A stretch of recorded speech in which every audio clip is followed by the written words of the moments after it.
Cubase 14 comes with several plugins designed to mix creatively and enhance your workflow.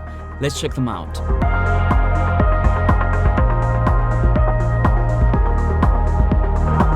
The first plugin I want to show you is the new volume plugin. Now, this plugin can be utilitarian, so you can use it to do even more precise gain staging, or if you want to create gain stages between your plugins, or you can use it creatively in synergy with the new modulators in Cubase 14. Let me show you. At its core, the volume plugin is a volume fader. So if I play back this channel,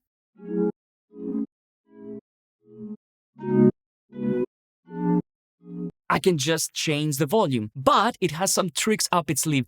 The first tip is if you click right here on the channel, you can change the level of the left and right channels independently. And of course, if you have multi-channel audio, you can change the level of each channel. The other cool thing that it can do is you can lock the maximum gain to 0. So if I click on this button, I cannot go over 0. This is going to be very useful if you're planning to use the volume plugin with the modulators and you want to keep your levels in check. If you click on the cogwheel, you can open the settings, and right here you can set a higher gain resolution, or you can change the maximum gain from 6 dB to 12 dB like with the Cubase mixer. Now let me show you a creative use of the volume plugin. Let's play this channel without the volume plugin on.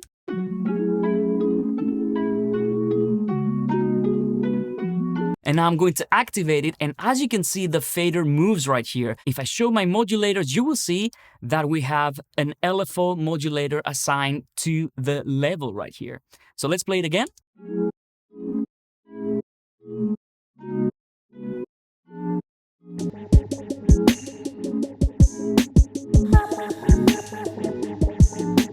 So I can use an LFO to create those beautiful pumping effects. Or I can use my envelope follower modulator sidechain to my drums to modulate the volume.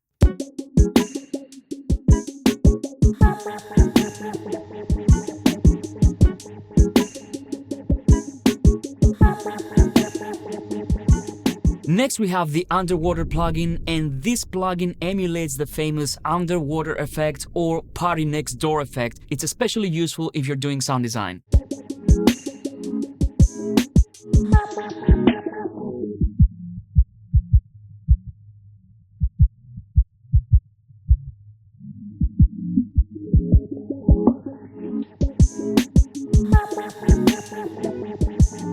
And if that wasn't enough, we have improvements in SuperVision. Now for several of the modules, we have color strategy and color parameters. Let me show you.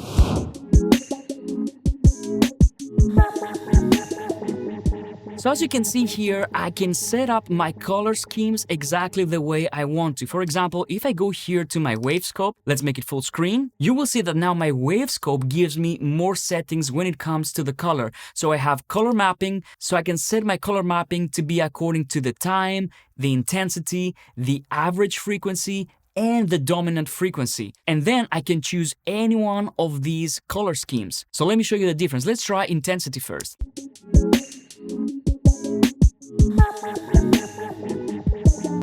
So the parts that are louder are going to be hotter colors, and the more we go to lower volumes, we're going to get cooler colors. Or I can choose average frequency.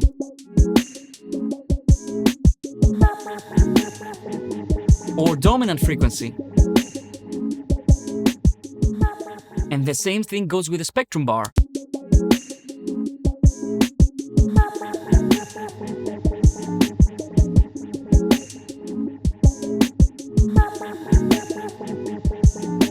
So I can very easily see a frequency that's poking out. Because of the intensity, it's going to appear more red.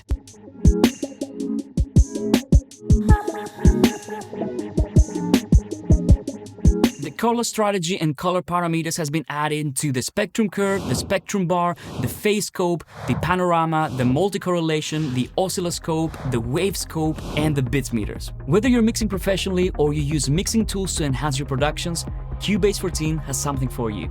Have fun, and I'll see you in the next one.